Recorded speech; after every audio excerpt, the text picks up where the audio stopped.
প্রিয় শিক্ষার্থীরা, আসসালামু আলাইকুম। ইনস্ট্রুমেন্টেশন অ্যান্ড প্রসেস কন্ট্রোল ষষ্ঠ পর্ব ইলেকট্রনিক্স টেকনোলজির এই বিষয়টি নিয়ে আমি গাজী সাইফুল ইসলাম, ইন্সট্রাক্টর ও বিভাগীয় প্রধান ইলেকট্রনিক্স, তোমাদের সামনে আজকে আবার এসেছি। আজকে আমার এটি তোমাদের সাথে দ্বিতীয় অনলাইন ক্লাস।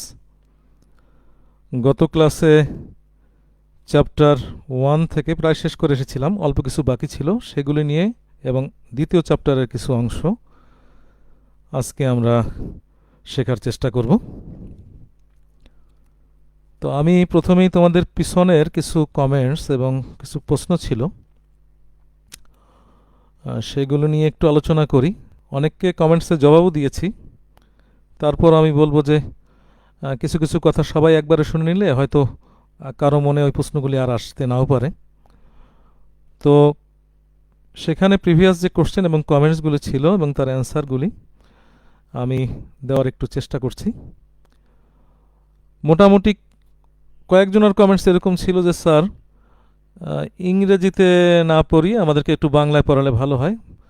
আসলে ভালো করে দেখো, আমি কিন্তু ওই ক্লাসে শুরুতেই কিছু কথা আলোচনা করেছিলাম যে বাংলার কোনো বিকল্প নেই আমাদের বাংলাদেশের মানুষ হিসাবে।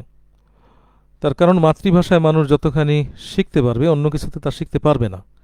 আমার সব কথায় যে গল্প বলেছি তাও কিন্তু বাংলায় বলেছি। তো বাংলারই সব কিছু পড়া হয়েছে, শুধু আমি টার্মসগুলি, যেগুলো আমাদের ইঞ্জিনিয়ারিং টার্মস আছে, সেগুলিকে আমি ইংরেজি রেখেছি এই কারণে যে যদি আমি ইংরেজিতে না করে এটা বাংলায় করি, তোমাদের অনেকগুলি সমস্যা পরবর্তীতে দেখা দেবে। একটা হলো, তোমরা হায়ার স্টাডি করতে গেলে বাংলা শব্দগুলি খুঁজে পাবে না। মনে করো একটা যন্ত্র তুমি কিনেছো ইলেকট্রনিক্সের, তার ম্যানুয়াল তোমার কাছে দেওয়া হলো, সেখানে কিন্তু বাংলায় লেখা থাকবে না। আবার মনে করো তুমি হায়ার স্টাডি করছো, বিদেশে চাকরি করতে গিয়েছো, তো সেই সমস্ত জায়গায় কিন্তু তুমি বাংলা পাবে না। তখন কিন্তু আন্তর্জাতিকভাবে টেকনোলজির যে ভাষা, সেখানে তোমাকে সম্পৃক্ত হতে হবে। তো এখন থেকে যদি শব্দগুলি শিখে নাও, যেমন নাকি আমরা টেবিল চেয়ার শিখে নিয়েছি, এখন কিন্তু চতুষ্পায়া কেদারা এগুলো আমরা বলি না, এগুলো আমাদের জন্য কঠিনও হয়ে যায়। এগুলো শিখে নিয়েছি, আমাদের আর অসুবিধা নেই। আমরা আন্তর্জাতিকভাবে টেবিল বলে সমস্ত পৃথিবীর মানুষই, ইংরেজিতে যারা একটু জানে তারা বুঝবে এটা টেবিল। ঠিক সেরকম এই টার্মসগুলি আমি ইংরেজি থেকে বাংলা করিনি, তারপরও আমি আজকের ক্লাসে বেশ কিছু জিনিসকে বাংলা একটু করে দিয়েছি। তোমরা আমাকে পরবর্তী কমেন্টস আবার জানাবে, আমি ইনশাআল্লাহ তোমাদের সাথে সেইগুলো, সে কমেন্টস অনুযায়ী কাজ করার চেষ্টা করবো আর কি, যতটুকু পারি। আসলে তো তোমাদের জন্যই আমরা আর কি, হ্যাঁ, তোমরা যাতে ভালো বুঝতে পারো, ভালো শিখতে পারো। তবে আমার একটা কথা হলো, মনোযোগের সাথে ক্লাস করবে। ক্লাস মনোযোগের সাথে করলে তারপর যদি তোমার কোনো প্রশ্ন আসে, তাহলে কিন্তু সেটা আমাকে তুমি জানাতে পারো। আর যদি মনোযোগের সাথে ক্লাস না হয়, তাহলে মুশকিল হলো এইটা যে তুমি কিন্তু তখন বুঝবে না অনেক কিছু, তোমার অনেক প্রশ্ন তোমার আসবে, কিন্তু হয়তো সেই কথা ওই ক্লাসে আলোচনা হয়ে গেছে। আর একটা বড় অনলাইন ক্লাসের বড় সুবিধা, গত ক্লাসে বলেছিলাম কিনা আমার স্মরণ নাই, যে সেটা হলো যে ক্লাসে তুমি অমনোযোগী থাকলেও একটা সমস্যা ছিল যে স্যারের কথা শুনতে পাচ্ছ না, কিন্তু অনলাইনে যেহেতু এই ভিডিওটি আবার থাকবে, তুমি বারবার সেখান থেকে দেখে নিতে পারবে। তো যেখানে তোমার কোনো প্রশ্নের উত্তর একেবারেই পাচ্ছ না, সেইটা তুমি কমেন্টসে আমাকে জানিও। তো কমেন্টসের ভিতরে আরও ছিল যে স্যার গল্প বলছেন অনেক। আসলে গল্পগুলি কিন্তু আমি প্রাসঙ্গিক বলার চেষ্টা করেছি। যেমন হাশেম ভাইয়ের যে চানাচুর ছিল, সেটা কিন্তু ইনস্ট্রুমেন্টেশন বোঝার জন্য আমরা গল্প করেছি। দেখো, আমি কারো সমালোচনা করছি না, কিন্তু অ্যাজ এ তোমরা তো রিডিং পড়তে পারো, তোমরা যে লেভেলের স্টুডেন্ট, তাতে রিডিং পড়ায় কোনো সমস্যা তোমাদের হবে বলে আমার মনে হয় না। তো তোমরা গাইড বই এগুলো তো পড়ে নিতে পারোই। তো শিক্ষক হিসেবে আমার কাজটা কি, তোমাদেরকে ওই গাইডগুলো বা ওই বইগুলি যেগুলি আছে আর কি, আমাদের আমাদের দেশের হিসাবে যা আমরা পাই, সেগুলো যাতে একটু আলোচনা করে একটু বুঝতে পারি আমরা। আসলে বোঝাটা মূল জিনিস। এই জন্য গল্প করলে সহজ হয় আর কি। আর ওই যদি পরীক্ষা আর এরকম পাশ করার টেনশন থাকে, আর মার্ক উঠানোর টেনশন থাকে, এটা যদি আমাদের মূল জিনিস হয়ে যায়, তাহলে সমস্যাটা হয় কি, যে আমরা আসলে শেখা থেকে দূরে যাই এবং আমরা আসলে ভালো শিখতেও পারি না। কেননা এটা বুঝবা, তুমি ছোট রাস্তার ভিতর থেকে, যে কোনো একটা রাস্তার ভিতর থেকে হাঁটছো, কিন্তু অতটুকু চওড়া একটা কার যদি একটা চারতলা বিল্ডিংয়ের এ মাথা আর একটা চারতলা বিল্ডিংয়ের ওই মাথায় লাগানো হয়, তখন কিন্তু হাঁটতে তোমার অনেকগুলো চিন্তা কাজ করবে, যে নিচে পড়ে গেলে আমি পড়ে যাব, আমি একদম মারা যাবো, এরকম চিন্তা, যার ফলে তুমি কিন্তু হাঁটতে পারবে না। কিন্তু ওইটি যদি তোমার মাটিতে দেওয়া হতো, কিন্তু তোমার জন্য কঠিন হতো না। এই জন্য গল্প, আমাদের দেশের প্রচলিত একজন বিখ্যাত লেখক হুমায়ুন আহমেদের গল্প যদি তোমরা পড়ো, তো পড়লে কি হবে, ওই গল্পটা 1 ঘন্টা 2 ঘন্টার মধ্যে পড়া শেষ হয়ে গেল। এরপর যে কোনো প্রশ্ন করা হয় না কেন, দেখা যাবে তুমি আনসার করতে পারছো। তো এই যে জিনিসটা, কেন এটা গল্প ছিল, এখানে কিন্তু তোমাকে পরীক্ষা দেওয়ার কথা বলা হয়নি, তোমাকে মার্ক উঠানোর কথা বলা হয়নি, এই সমস্ত কথা ছিল না। এই জন্য আমার কাছে মনে হয়, অ্যাজ এ মুসলিম, কোরআন শরীফের ভিতরের মতো একটা মহামূল্যবান এক কিতাব, আমি মুসলিম সাহেব বলছি, অন্য ধর্মরা আবার তোমাদের ভিন্ন মত থাকতে পারে, আমি মুসলিম সাহেব বলছি যে সেই কোরআন শরীফের ভিতরে আল্লাহ তাআলা অনেক গল্প করেছেন। গল্প করে করে বুঝিয়েছেন, অথচ গল্প করা না করে শুধু নিয়ম নীতি সংবিধানের মতো বলে দিতে পারতেন। তো আসলে ওখানে গল্প করলে আমাদের জন্য একটু সবার সহজ হয়, এটা বড় হোক আর ছোট হোক, আমি এটা মনে করি আর কি। বাকি তোমরা যদি মনে করো যে না গল্প স্যার বলবেন না, প্রাসঙ্গিক গল্প বলবেন না, আর অপ্রাসঙ্গিক গল্প হলে তো অবশ্যই তোমরা বলবে স্যার এই গল্পটা তো এই সাবজেক্টের সাথে ছিল না, কেন বললেন, সময় নষ্ট করা কেন। তো যাই হোক, এই দুটো জিনিস। আর একটা আমার কাছে খুব ভালো লেগেছে, এক ছাত্র সোহাগ, সে আমাকে একটা মানে কোশ্চেন করেছে যে স্যার ট্যান্ডুসার যে আমরা শিখেছি এখন লাইট ফ্যান, এগুলো কি ট্যান্ডুসার? সে আমাকে প্রশ্ন করেছে, আমি ওখানে তার কমেন্টসে আমি উত্তর দিয়েছি। বাকি তোমাদের সবার সামনে এটা নিয়ে একটু আলোচনা করলে পিছনের পড়াটা একটু ক্লিয়ার হবে, আমরা একটু সেটা একটু দেখতে পারি। দেখো এখানে তোমরা চিত্র দেখতে পাচ্ছ, সেখানে দেখো ট্যান্ডুসার, আমি মাঝখানে যে জায়গাটাকে ট্যান্ডুসার বলছি, একটা এনার্জিকে এই এক এনার্জি থেকে ট্যান্ডুসারের কাজ আর এক এনার্জিতে রূপান্তর করবে। এখন এই যে রূপান্তর করার প্রক্রিয়ার ভিতরে দেখো, তোমরা কমেন্টস কিন্তু আমাকে জানাবে যে তোমরা সব শুনতে পাচ্ছ কিনা, শুনতে না পেলেও আমাকে বলবে যে স্যার আমরা শুনতে পাচ্ছি না। ক্লিয়ার যদি শুনতে পারো একটু জানিও, কোন কোন পলিটেকনিক থেকে এসেছো তাও একটু জানাতে পারো আমাকে, তাহলে হয় কি আমার একটু বুঝতেও সহজ হয়। পরিষ্কার শুনতে পাচ্ছ কিনা তোমরা আমাকে জানিও কিন্তু। তো যেটা বলছিলাম যে এনার্জি এক এনার্জি থেকে আর এক এনার্জিতে যে ট্রান্সফার হচ্ছে, একটা এনার্জি থেকে একটা এনার্জি ট্রান্সফার হচ্ছে। এখন আমি যদি এখানে ফ্যান লিখি, পাখা যেটা বাংলা আমরা বলি ফ্যান, দেখো ফ্যানও কিন্তু আমরা পাখার চাইতে ফ্যানকে ভালো বুঝি আর কি, লাইট বাতির চাইতে কিন্তু আমরা আলো ভালো বুঝি। এই জন্য আমি বলছি যে টেকনোলজির টার্মগুলিকে ইংরেজি রাখাটাই বেটার। তো এখন এই ফ্যান, দেখো ফ্যানের ইনপুটটা কি ছিল, যদি আমরা ফ্যানের ইনপুট দেখি সেখানে কি ছিল, বিদ্যুৎ ছিল। তো বিদ্যুৎ সে ফ্যানটাকে কি করছে, একটা ঘূর্ণন শক্তিতে রূপান্তর করছে। তাহলে বিদ্যুৎ শক্তি সে হয়ে গেল ঘূর্ণন শক্তি, তাহলে এটা আসলে এক হিসাবে ট্রান্সডিউসার। আবার দেখো লাইটের ক্ষেত্রে একই ওই বিদ্যুৎই আছে, বিদ্যুৎটা লাইটে ইনপুট হলো, এটা আলো হিসাবে আর এক এনার্জিতে রূপান্তর হলো। তাহলে এই যে আলো, এই যে বিদ্যুৎ থেকে আলো হলো, তাহলে এটাকে ট্রান্সডিউসার বলা যায়। কিন্তু আমি গত ক্লাসে তোমাদের ট্রানজিস্টরের যে ক্লাসিফিকেশন তার ভিতরে ইনভার্স ট্রান্সডিউসার বলতে একটা কথা বলেছিলাম, যে আমাদের সবগুলোই ট্রান্সডিউসার, এক এনার্জি থেকে আরেক এনার্জি ট্রান্সফার করলেই আমরা সেটাকে বলবো ট্রান্সডিউসার। কিন্তু তারপরও টেকনোলজি আমরা ইলেকট্রনিক্স হিসাবে বলি আর ইলেকট্রিক্যাল হিসাবে বলি। টেকনোলজিতে ইঞ্জিনিয়ারিং ক্ষেত্রে বলা হচ্ছে যে ট্রান্সডিউসার আমরা তাদেরকে শুধু বলবো যারা যে কোনো একটা শক্তিকে, যে কোনো একটা ফিজিক্যাল কোয়ান্টিটি বা আমাদের বাস্তবজাত রাশিমালা যেগুলো আছে সেগুলোকে ইলেকট্রিক্যাল এনার্জিতে পরিবর্তন করে, তাদেরকেই শুধু আমরা ট্রান্সডিউসার বলবো। তো সেই হিসাবে এটা ট্রান্সডিউসার এর উল্টা আর কি। ওইখানে ক্লাসিফিকেশনে বলা হয়েছিল যে ইনভার্স ট্রান্সডিউসার নামে একটা জিনিসকে দেখানো হয়েছিল, যে ইনভার্স ট্রান্সডিউসার। তাই এখন খেয়াল করে দেখো সোহাগ, যে এই বিদ্যুৎ থেকে সে আসলো কি, বিদ্যুৎ থেকে চলে আসলো ঘূর্ণনে, তার মানে বিদ্যুৎ হলো না বরং বিদ্যুৎ থেকে ঘূর্ণনে হলো, তাহলে এটাকে আমরা বলতে পারি ইনভার্স ট্রান্সডিউসার। এটাও ট্রান্সডিউসারের মধ্যেই একটা, কিন্তু আমরা ইলেকট্রনিক্স বা ইলেকট্রিক্যাল বা ইঞ্জিনিয়ারিং ক্ষেত্রে যে ট্রান্সডিউসার বলি সেই ট্রান্সডিউসারের উল্টা ট্রান্সডিউসার বা ইনভার্স ট্রান্সডিউসার। আশা করি তোমার এই জিনিসটা পরিষ্কার হয়েছে। আমরা আবার আমাদের ক্লাসে চলে যাই। দেখো আমাদের ক্লাসের গত ক্লাসে পিছনে আমি আজকে বাংলা করে দিয়েছি তোমাদের কারণে, যে প্রথম কথাটা ট্রান্সডিউসারের নির্বাচনের ক্ষেত্রে বিবেচ্য বিষয়গুলি বর্ণনা করো।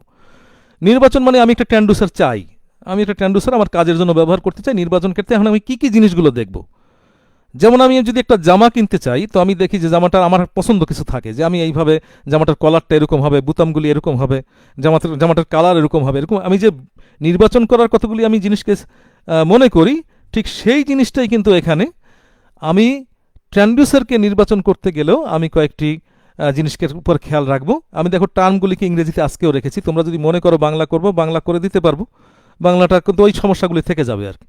তো অপারেটিং প্রিন্সিপাল অর্থাৎ কি নীতিতে সে অপারেট করে। তো আমরা গত ক্লাসেও কিন্তু একটু বলেছিলাম যে তার কোনভাবে সে কনভার্সন করে, রেজিস্টিভ একটা পদ্ধতি, অর্থাৎ সেখানে সে রেজিস্টরের নীতিতে কাজ করে, তাহলে রেজিস্টিভ। তারপরে দেখো যদি হয় ক্যাপাসিটরের নীতিতে কাজ করে ক্যাপাসিটিভ, ইন্ডাক্টরের নীতিতে কাজ করে ইন্ডাকটিভ, এরকম বিভিন্ন নীতিতে। আমার যদি সার্কিটটা রেজিস্টিভ সার্কিট হয় তো সেক্ষেত্রে আমি রেজিস্টিভ ট্রান্সডিউসারকে আমি সিলেক্ট করব। তাহলে এই অপারেটিং প্রিন্সিপাল আমার একটা নির্বাচনের বিষয়, যে আমি এইটাকে খেয়াল রাখবো। দ্বিতীয় সেন্সিটিভিটি, সেন্সিটিভিটি তোমরা সেন্স বোঝো না, যে কতটুকু স্পর্শকাতর আর কি, কতখানি সামান্য একটু টাচ করলে একজনে টের পায় আর একজনে ধাক্কা দিলে বলে টের পায় না।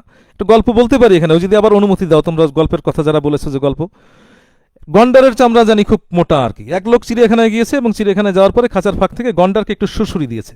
তো এটার সাথে সাথে গন্ডার রিয়াক্ট করছে, সে অবাক হয়ে গেছে যে কী ব্যাপার, গন্ডার তো খুব, আমি শুনেছি যে রিয়াক্ট করে না, অনেক মানে তার চামড়া মোটা, তাহলে সুড়সুড়ি পেলো কীভাবে।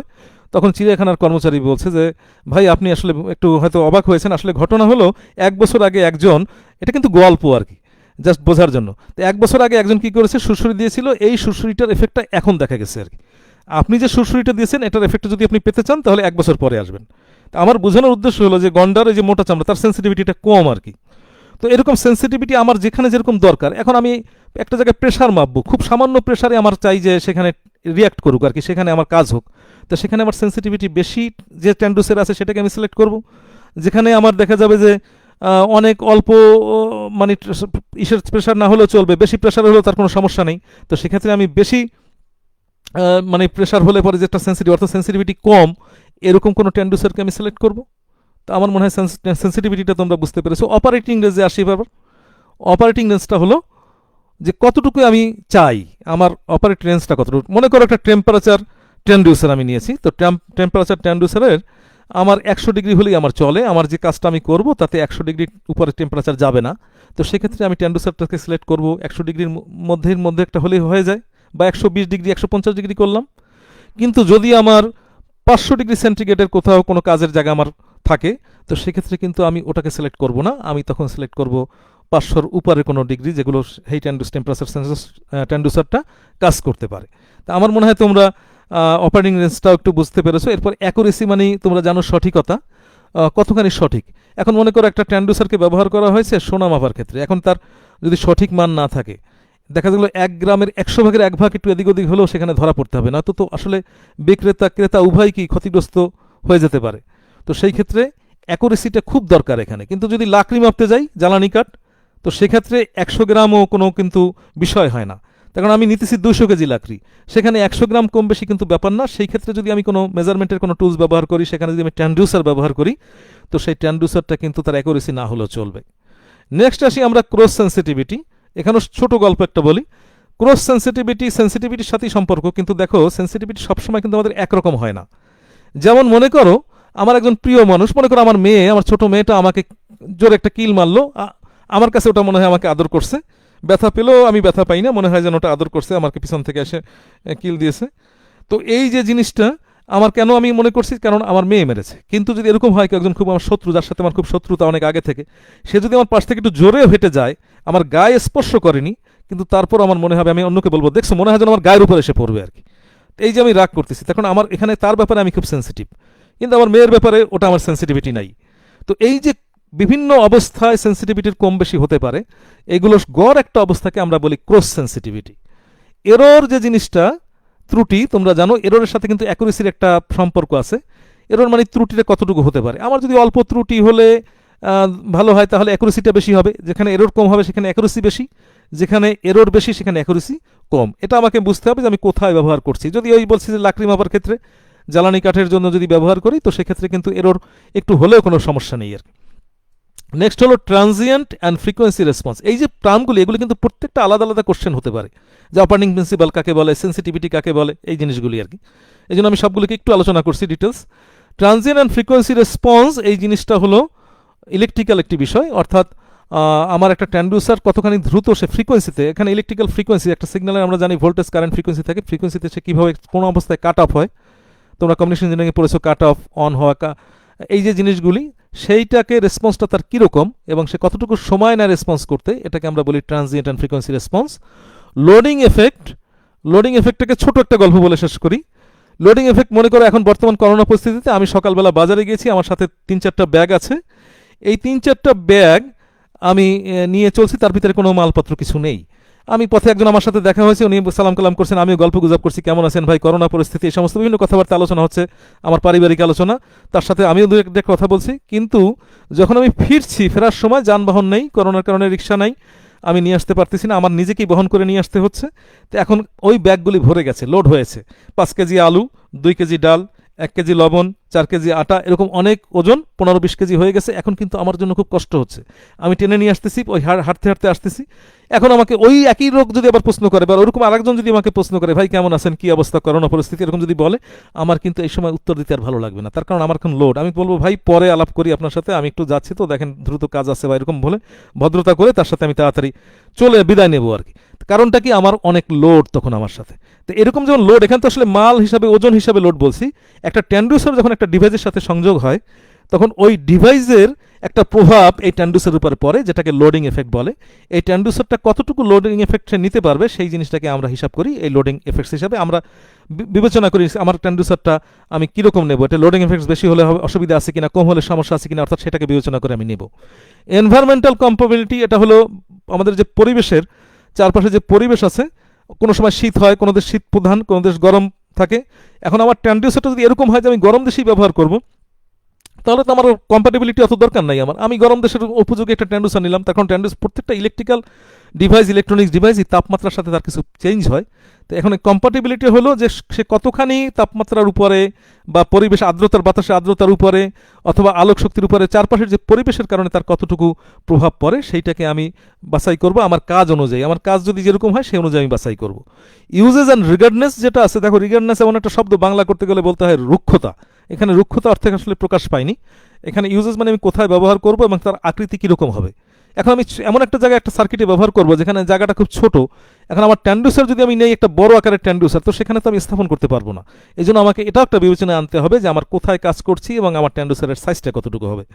ইলেকট্রিক্যাল অ্যাসপেক্টস হলো যে আমি একটা ট্রান্সডিউসার থেকে একটা সার্কিটে ব্যবহার করতে চাই, তার ইনপুট ভোল্টেজ এত হতে পারবে, ইনপুট কারেন্ট এত হতে পারবে, তাহলে ট্রান্সডিউসারের আমার আউটপুট কত, ট্রান্সডিউসারের ভিতরে ইনপুট কত দিতে হবে, ভোল্টেজ কত, কারেন্টের মান কত হবে, এই যে জিনিসগুলো আমি আশা করি এই ইলেকট্রিক্যাল অ্যাসপেক্টসের ক্ষেত্রে, তো সেই জিনিসগুলো হলো আমার ইলেকট্রিক্যাল অ্যাসপেক্টস। এবং ফাইনালি স্টেবিলিটি, তোমরা জানো স্টেবিলিটি এবং রিয়েলাবিলিটিটা হলো যে কতখানি সে স্থায়িত্ব তার আছে আর কি।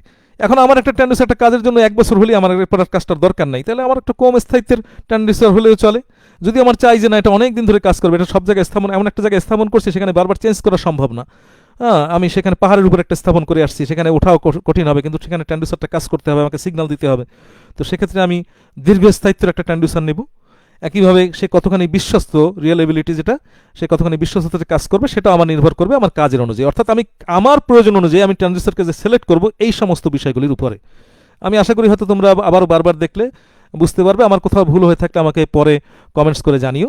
নেক্সট আরেকটি আগের চ্যাপ্টারে ছিল, সেটা হলো ট্রান্সডিউসারের উপরে বিভিন্ন ইলেকট্রিক্যাল প্রভাবগুলি কী কী। আমি একটু এখানে তাড়াতাড়ি যাই, কারণ এগুলো কিন্তু সাধারণ জিনিস, এগুলো পরবর্তীতে আবার অনেক আসবে, এই জন্য আমি এখানে অনেক সময় নিব না। রেজিস্টিভ অর্থাৎ ইলেকট্রিক্যাল প্রভাব, ইলেকট্রিক্যাল প্রভাবগুলি কী হয় আমরা জানি, রেজিস্টরের কারণে প্রভাব হয়, ক্যাপাসিটরের কারণে প্রভাব হয়, ইন্ডাক্টরের কারণে প্রভাব হয়। ঠিক সেই প্রভাবগুলি দেখো, রেজিস্টিভ, ক্যাপাসিটিভ, ইন্ডাকটিভ, ইলেকট্রোম্যাগনেটিক। তোমরা ইতিমধ্যে ক্লাসগুলিতে ষষ্ঠ বর্ষের ছাত্র যেহেতু আগে জানো যে ইলেকট্রোম্যাগনেটিক কী জিনিস। তারপরে হলো পিজোইলেকট্রিক, এটা তোমাদের জন্য একটু নতুন হবে, এটা কিন্তু আমাদের পরবর্তীতে আসবে। এটা হলো কোনো এমন কিছু পদার্থ আছে যার উপরে যদি চাপ পড়ে তাহলে তার ইলেকট্রিক্যাল বৈশিষ্ট্য দেখা দেয়, সেই ইলেকট্রিক্যাল প্রভাবটা তার ট্রান্সডিউসারের উপরে পড়ে।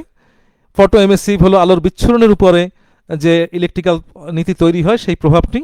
তারপরে হলো ফটো রেজিস্টিভ, তোমরা এলডিআর চিনো, খুব ভালো মানে একটু খেয়াল করে দেখো, এলডিআর তোমরা আগেই পড়েছো, লাইট ডিপেন্ডিং রেজিস্টর, অর্থাৎ আলোর উপরে তার রেজিস্ট্যান্সের কী হয়, পরিবর্তন হয়। তার রেজিস্টর কিন্তু কী করে, সে ইলেকট্রিক্যাল একটা প্রভাব হিসাবে কাজ করে। তাহলে এখানে আলো রেজিস্টরকে চেঞ্জ করলো, রেজিস্টর আবার ইলেকট্রিক্যাল প্রভাব তৈরি করলো, এটাকে ফটো রেজিস্টিভ আমরা বলি।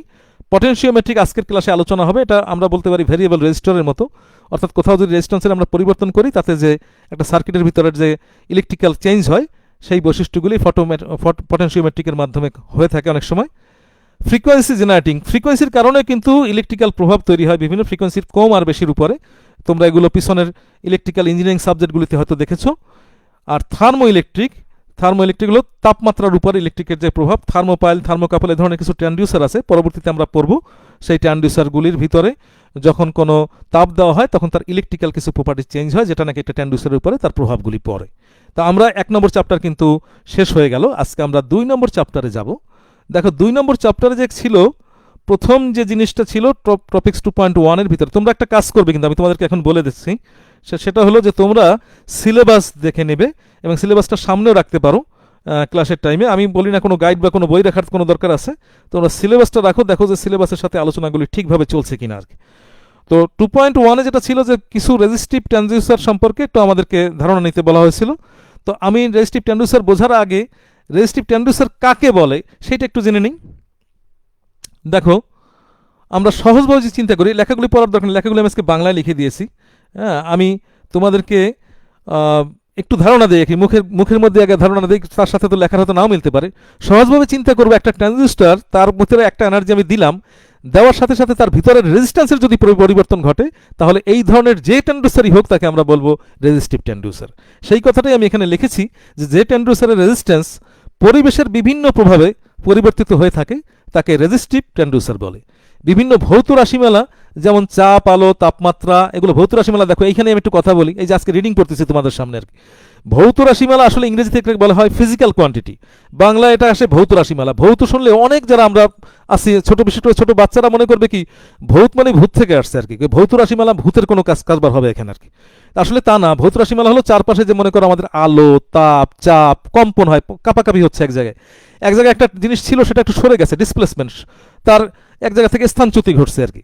এই সমস্ত জিনিসগুলিকে আমরা বলি ফিজিক্যাল কোয়ান্টিটি বা ভৌত রাশিমালা। এইগুলোর কারণে আমরা সাধারণত ম্যাক্সিমাম সময় রেজিস্টিভ ট্রানজিস্টরটা আমরা ব্যবহার করে থাকি।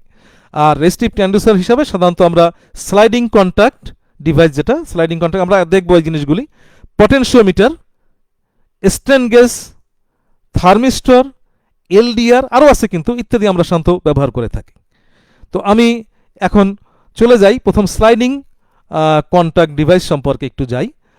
তোমাদেরকে একটু আমি চাচ্ছি যে একটু ভালোভাবে তোমরা বোঝার চেষ্টা করো। এখানে তোমরা ভেরিয়েবল রেজিস্টার দেখেছো, দেখো দুই প্রান্ত, এই একটা প্রান্ত, এই একটা প্রান্ত, এটা দুইটা ফিক্সড যদি প্রান্ত হয়, মাঝখানে এই যে এইটা স্লাইডার, এটাকে আমরা বলতেছি স্লাইডার। এই যে স্লাইডিং কন্ট্যাক্ট, স্লাইডিং মানে কি নাড়ানো চালানো যায় আর কি। তা আসলে এটা একটা ভেরিয়েবল রেজিস্টার। দেখো এখানে এই যে যে ভোল্টেজটা এখান থেকে যে আসছে, এইখানের আউটপুটে কিন্তু একটা ভোল্টেজ পাবো। সেই ভোল্টেজটা কি পাবো আমরা জানি, সেই ভোল্টেজটা পাবো আমরা আইআর। অর্থাৎ এখানে কারেন্ট কত, ভিটা হবে ভি ইকুয়াল টু, তোমরা সেই ওহমের সূত্র জানো, ভি ইকুয়াল টু আইআর হবে। তো এই আইআর এর ক্ষেত্রে আইটা যেহেতু রেজিস্টার এখানে আসে শুধু, এবং এটা একটা সিরিজ সার্কিট, তো সিরিজ সার্কিটে আমরা জানি আই এর কোনো পরিবর্তন হয় না, আই কারেন্ট এক থাকে। তো আইটা ফিক্সড। এখন যদি রেজিস্টারের পরিবর্তন হয় তাহলে কি ঘটনা ঘটবে, ভোল্টেজেরও পরিবর্তন ঘটবে, যেহেতু রেজিস্টারের মানের উপরে ভোল্টেজ সমানুপাতিক হবে তখন। তো এখানে তুমি চিন্তা করো, এখান থেকে যদি আমরা আউটপুটটা নেই, তা আমরা যদি এইটাকে একটু নিচের দিকে নামাই, এই স্লাইডারটাকে যদি একটু নিচের দিকে নামে, তো নিচের দিকে নামলে কি হবে, এই আর টুর মানটা কিন্তু কমতে থাকবে। দেখো আর টুটা এইটা আর টু, এই আর টু আর এটা হলো আর ওয়ান, তো আর টুর মানটা কমতে থাকবে। আর টুর মান যদি এখানে কমতে থাকে, তাহলে আমাদের আগে যে রেজিস্ট্যান্স ছিল, যেখানে আইআর ছিল, তার থেকে কিন্তু রেজিস্টারটা কমতেছে, তার মানে কি ভোল্টেজটা কমে যাবে। এখানে যদি একদম এইখানে চলে আসে আমার স্লাইডারটা, তাহলে একদম ভোল্টেজ শূন্য হয়ে যাবে। আর এদিকে যদি আমি বাড়াতে থাকি, এদিকে বাড়াতে থাকি, আস্তে আস্তে এদিকে যাই, তাহলে আর টুর মান আরও বাড়তে থাকবে, বাড়তে বাড়তে সর্বোচ্চ মানে পৌঁছবে, অর্থাৎ এই ভোল্টেজটাই পৌঁছে যাবে। তার মানে এখন স্লাইডারটা নড়াচড়ার করার কারণে কিন্তু আমরা আউটপুট ভোল্টেজটাকে পাচ্ছি, কমবে বা বাড়বে। এখন স্লাইডারের সাথে যদি কোনো বস্তু লাগানো থাকে, তাহলে সেই বস্তুটা নড়লে স্লাইডার নড়বে, স্লাইডার নড়লে ভোল্টেজ কম বেশি হবে। ওই ভোল্টেজ কম বেশি আমরা যদি একটা মিটার থেকে দেখি, আমরা বুঝবো যে হ্যাঁ বস্তুটা এদিকে নড়ছে, যেদিকে বাড়ার দিকে হবে সেদিকে বাড়লে নড়ছে বলে এদিকে নড়ছে, আবার এদিকে নড়ছে, এই নড়ার পরিমাণটা আমরা হিসাব করতে পারি। তো এটার কারণে স্লাইডিং রেজিস্টিভ ট্রানজিস্টর ব্যবহার করা হয়। এখন দেখো পটেনশিওমিটার আর স্লাইডিং কন্ট্যাক্ট কিন্তু সেম, দেখো চিত্রের ভিতরে এখানেও তাই। কিন্তু তারপরও এখানে দেখো চিত্রটা তোমরা এখানে খেয়াল করবা, তোমরা অনেকেই এটাকে ভলিউম কন্ট্রোল হিসাবে চেনো। ঘুরালে এটা একটা ভেরিয়েবল রেজিস্টার, কিন্তু এটা রোটেট অবস্থায় ঘূর্ণনভাবে থাকে আর কি, লিনিয়ার না, সোজাভাবে না, রৈখিকভাবে না, রৈখিক। এটা যে সিম্বলটা ভেরিয়েবল রেজিস্টারই। দেখো এখানে যদি আমরা ওই প্রান্তটাই কল্পনা করি, এই দুইটা ফিক্সড টার্মিনাল, এই দুইটা টার্মিনাল ফিক্সড, আর এইটা হলো ভেরিয়েবল। তাহলে এখানে খেয়াল করো, যদি আমি এখান থেকে আউটপুট নেই, আমি যদি এখান থেকে আউটপুট নেই, এই দুইটা থেকে আমি যদি আউটপুটটা নেই, আমার আউটপুট হয়, তাহলে সেক্ষেত্রে আমি কি করব, দেখো যদি এই প্রান্তটা এইখানে চলে আসে, এইখানে আসে, তাহলে ভোল্টেজটা থাকবে একদম কম। আর যদি এটা একদম এই প্রান্তে এখানে চলে আসে, তাহলে ভোল্টেজটা থাকবে বেশি। তাহলে এই যে আমার কন্ট্রোলটা আমি করছি পটেনশিওমিটার, এটা পটেনশিওমিটার বলা হয়। এই পটেনশিওমিটার রোটেশনকে সে কি করতে পারে, চিহ্নিত করে, কতটুকু ঘুরলো। যদি একদম এই পর্যন্ত ঘুরলো তাহলে একরকম, অল্প একটু ঘুরছে একরকম, আরেকটু ঘুরছে আরেক রকম, এরকম আর কি ঘুরতে থাকে। দেখো সবই কিন্তু আসলে তোমরা ভলিউম কন্ট্রোল হিসাবে চেনো এই পটেনশিওমিটারকে। এটাও একটা ট্রানডিউসার হিসাবে কাজ করা হয়, যাকে রেজিস্টিভ ট্রানডিউসার আমরা বলে থাকি আর কি। তো নেক্সটে আমরা যাই স্ট্রেন গেজ বুঝবো আর কি। স্ট্রেন গেজও এক ধরনের রেজিস্টিভ ট্রানডিউসার, কিন্তু স্ট্রেন গেজ বোঝার আগে আমি একটুখানি তোমাদের স্ট্রেন এবং স্ট্রেস কি সেই জিনিসটা একটু আলোচনা করতে চেয়েছি। স্ট্রেন মানে হলো, তোমরা জানো যে পদার্থ তোমার ফিজিক্সে পড়েছো, যে বিকৃতি আর কি। কোনো বস্তুর উপরে যদি কোনো চাপ প্রয়োগ করা হয়, তাহলে সেই বস্তুর বিকৃতি ঘটে, এই বস্তুর এই বিকৃতিটাকে আমরা বলি স্ট্রেন। আর যে চাপটা প্রয়োগ করা হয়, এখানে লিখে দিয়েছি আমি, চাপটা যে প্রয়োগ করা হয় এই চাপটাকে আমরা বলি পদার্থের ভাষায় স্ট্রেস বা পীড়ন। পীড়ন ঘটলে কোনো বস্তুর বিকৃতি ঘটে, স্ট্রেন ঘটে। এখন এইটার আমরা জানলাম, এখন আমরা দেখি স্ট্রেন গেজটা তাহলে কি। স্ট্রেন গেজটা হলো, আমরা একটু জিনিস জেনে রাখি, যখন স্ট্রেস প্রয়োগ করলাম অর্থাৎ আমরা পীড়ন দিলাম, তখন বস্তুতে যে বিকৃতি ঘটবে, স্ট্রেন ঘটবে, তার সাথে সাথে কিন্তু ওই বস্তুর রেজিস্ট্যান্সেরও কী হবে, পরিবর্তন হবে। এটা একটা বস্তুর বৈশিষ্ট্য আর কি। তার স্ট্রেন যেরকম পরিবর্তন হবে, অর্থাৎ তার বিকৃতি যেরকম চেঞ্জ হবে, ঠিক সেরকম তার রেজিস্ট্যান্সের একটা পরিবর্তন ঘটবে। এই পদার্থের এই যে রেজিস্ট্যান্সের পরিবর্তনের যে নীতিটাকে কাজ করে যে ট্রান্সডিউসারটা তৈরি করা হয়, এটা 1938 সালের দিকে এই ট্রান্সডিউসারটা প্রথম সম্ভবত ব্যবহার করা হয়েছিল। তো এই নীতিটাকে কাজে লাগে যে ট্রান্সডিউসার তৈরি করা হয় তাকে আমরা বলি স্ট্রেন গেজ ট্রান্সডিউসার। হ্যাঁ, এই কারণে এই ট্রান্সডিউসারটা যেহেতু রেজিস্ট্যান্স চেঞ্জ হয়, এটাকে আমরা এক ধরনের রেজিস্টিভ ট্রান্সডিউসারও বলতে পারি। এখানে ঘটনাটা হয় এরকম যে সমান্তরাল লাইন থাকে, আমি পরবর্তীতে একটা চিত্র দেখাবো তোমাদের। সমান্তরাল লাইনের জিগজ্যাগ প্যাটার্ন থাকে। জিগজ্যাগ প্যাটার্ন মানে জেডের মতো এরকম যদি চিন্তা করো, জিগজ্যাগ প্যাটার্নের একটা পাতলা ফয়েল থাকে এবং এই টোটাল প্যাটার্নের দুই প্রান্ত থেকে আমাদের আউটপুটটা নেওয়া হয়। ওই ফয়েলের উপর চাপ পড়লে তখন কাজ করে। দেখো এইখানে চিত্রটা তোমরা হয়তো দেখতে পাচ্ছ। আমি এইখানে দেখো, জিগজ্যাগ বলতে আমি যা বোঝাতে চেয়েছি, জিগজ্যাগ মানে হলো এরকম, এইভাবে হয়, এইভাবে এইভাবে এইভাবে জিগজ্যাগ। এখানে কিন্তু সেরকম কিছু জিগজ্যাগ প্যাটার্ন আছে এখানে, এবং এই মাথা একটা মাথা, এই মাথা আর একটা মাথা। হ্যাঁ, ছবিতে স্পষ্ট কিনা আমি জানি না, তখন অনেক বড় করার চেষ্টা করেছি, তারপর হয়তো তোমাদের ফোনের ভিতরে এত স্পষ্ট নাও আসতে পারে, যারা ল্যাপটপ ব্যবহার করবে তাদের হয়তো আসবে। তো এই যে দুই প্রান্ত, এই যে দুই প্রান্ত, এইখানে একটা প্রান্ত একটা প্রান্ত, এখন এই ফয়েলের উপরে যদি চাপ দেওয়া হয় তাহলে ফয়েলের স্ট্রেন চেঞ্জ হবে, সাথে সাথে রেজিস্ট্যান্স চেঞ্জ হবে। সেই রেজিস্ট্যান্সটা আমরা এই দুই প্রান্তে পাবো, এবং এটার কার্যপ্রণালীটা এখানে আমি লিখে দিয়েছি যে কাজ কিভাবে সে কাজ করবে।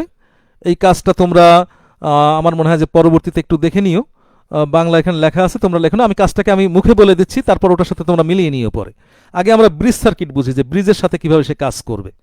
এইটাকে ব্রিজ সার্কিট তোমরা মেজারমেন্টে হয়তো ইতিমধ্যে পড়েছো। এখানে একটা ভোল্টেজ সোর্স আছে, এই R1, R2, R3 এবং R4, এই চারটা রেজিস্টার এমনভাবে যদি সিলেক্ট করা হয় যে R1 এবং R2-র অনুপাত, মানে R1 এবং R2 এই অনুপাত, এটা যদি R4 এবং R3-র অনুপাত যদি সেম হয়, সমান সমান হয়, দুইটা একে হয়, সেক্ষেত্রে এই যে ভোল্টেজটা পাওয়া যাবে, এটার ভোল্টেজটার মান হবে 0, অর্থাৎ শূন্য হবে।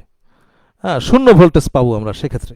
তাই এই যে শূন্য ভোল্টেজ পাবো, এখন যদি আমি একটা এই জায়গাটায়, এই মনে করো এই R4 এর জায়গায় আমি একটা স্ট্রেন গেজ ব্যবহার করি, আর এই মানগুলিকে, এই স্ট্রেন গেজ আর এইটার অনুপাত, এই R1 এবং R2-র অনুপাতকে যদি আমি সমান রাখি, তাহলে ওই অবস্থায় ওটার মান কিন্তু থাকবে 0। আমরা পরবর্তী চিত্রটা দেখি।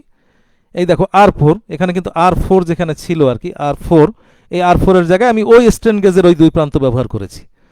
এখন কি হবে, যদি আমি R4 এবং এখানে R4 এবং R3-র অনুপাত এবং R1 এবং R2-র অনুপাতটাকে যদি আমি সমান রাখি, তাহলে আমার এখানে আউটপুটটা হবে 0।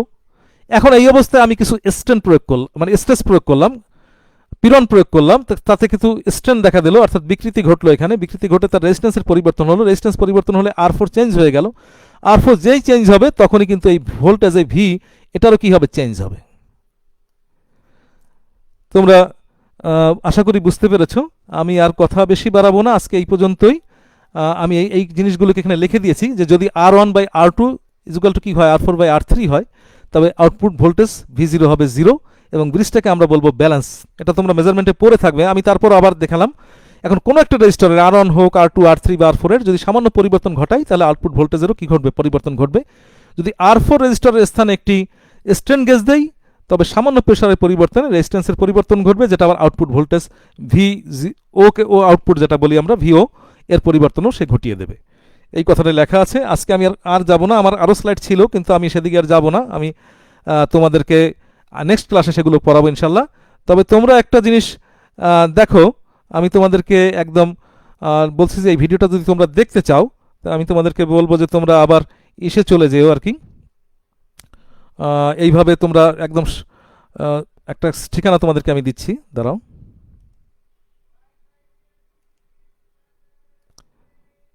দেখো এই ঠিকানাটা গত ক্লাসে আমি তাড়াহুড়োর কারণে দিতে পেরেছিলাম না। তো এই যে ঠিকানাটা, এই ঠিকানায় তোমরা কিন্তু এই ভিডিওটা পরে পাবে, হয়তো এখন নাও পেতে পারো, কিছুদিন পরে এটাকে দেওয়া হবে।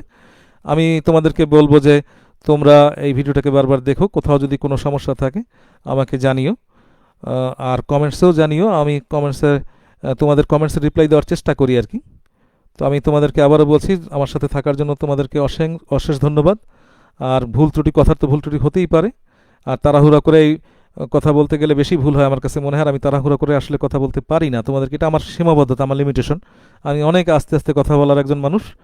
তাড়াতাড়ি কথা বলতে গেলে আমি নিজেও বুঝি না, এবং আমার কাছে অন্য কেউ বললে আমি, আমার কাছে খুব অস্বস্তিকর মনে হয়। আমি যখন বলি তখন মনে হয় আমি কি বলছি আর কি। যাই হোক, তোমাদেরকে আবারও বলি, তোমরা ভালো থাকো, সুস্থ থাকো। আর তোমাদেরকে আরেকটি ইনফরমেশন দেই, আগামী সপ্তাহের বুধবারের ক্লাসটি ঈদের ছুটির কারণে বন্ধ থাকবে। এর পরের বুধবার আবার ক্লাস হবে, অর্থাৎ আগামী বুধবারের পরের বুধবারে আমরা তৃতীয় ক্লাস নিয়ে আমরা আসবো। এর ভিতর থেকে তোমরা ভালো করে দেখে নিও, আবারও বলছি সিলেবাসটাকে সাথে নিও, এবং পিছনের পড়াগুলি বুঝছো কিনা সেটা আপডেট অবস্থায় তোমরা যদি আবার আসো, তাহলে হবে কি পরবর্তী ক্লাসটা বুঝতে একটু সহজ হবে। ধন্যবাদ সবাইকে। আমি সবাইকে ধন্যবাদ জানিয়ে আজকের ক্লাসটি শেষ করতে চাই। আসসালামু আলাইকুম ওয়া রাহমাতুল্লাহ।